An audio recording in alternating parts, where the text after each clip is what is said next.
Seu meu amado, bem-vindo de novo à nossa escola bíblica diária. Hoje nós vamos ver mais um personagem, então pega a sua Bíblia, pega o seu caderno de estudos, olha ao Senhor, vem conosco, vamos para mais um personagem da Bíblia. Hoje nós vamos falar sobre Gamaliel. Gamaliel quer dizer Deus recompensa. Nós conhecemos Gamaliel. Gamaliel é um neto de Hilel. Hilel é um dos mais famosos mestres da lei e é conhecido como o último dos Zugot, que eram os pares que existiam no tempo de Jesus. Os mestres eram sempre colocados em pares. Hilel e Shammai foram, na verdade, um dos últimos pares, ou um dos últimos Zugot, que eram mestres da lei e que eram responsáveis por construir toda a tradição oral dos judeus. Ele segue esta linhagem, ele era neto desta pessoa que era extremamente conhecida e famosa. Em verdade, ele era um fariseu, ele era um mestre da lei e, no seu tempo, era um dos mais respeitados mestres da lei.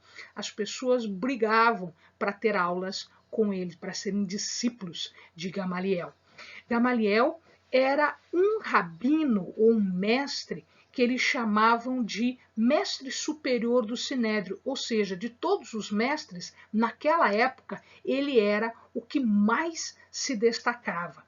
Ele foi líder na escola de Hilel. Hilel foi mais conhecido que ele, mais famoso que ele, e como ele seguia esta tradição de família e como ele se destacava pessoalmente, ele acabou se tornando também líder na escola que Léo cria no seu tempo. Tá?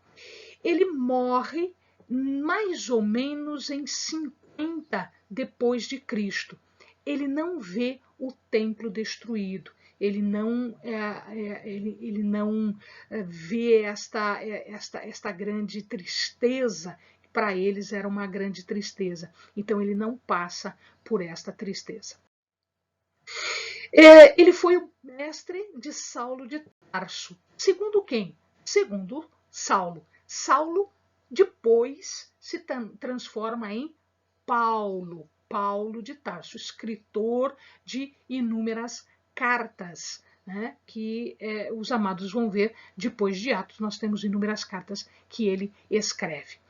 Aqui nós vamos ter uma coisa super interessante. Quando os discípulos, os apóstolos, começam o seu ministério pessoal, depois que Jesus morreu e ascendeu, ressuscitou e depois ascendeu aos céus, eles começando o seu ministério, eles começando a fazer essa distribuição de mensagens, todo o evangelho que eles estão passando para as pessoas, os judeus mais resistentes a esta mensagem começam, inclusive, a perseguir os apóstolos. E num dos dias em que eles vão ao Sinédrio, eles vão ser chamados diante do Sinédrio e eles estão respondendo pelas obras, pelos sinais, pelas maravilhas, pelos ensinos que eles estão fazendo,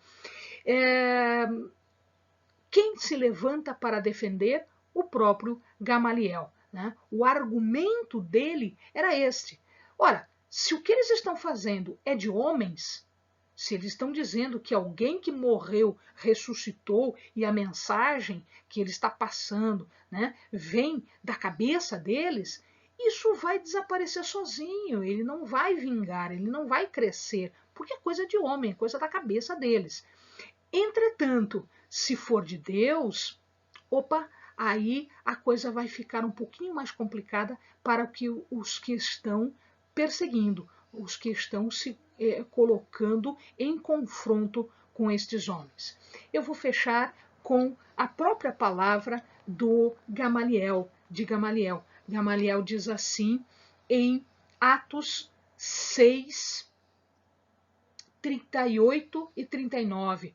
Por isso vos digo, dai de mão a esses homens, deixai-os, pois se este conselho, esta obra é de homens, se desfará. Mas, se é de Deus, não poderei desfazê-la, para que não aconteça serdes também achados combatendo contra Deus. Amém, amados? Bons estudos.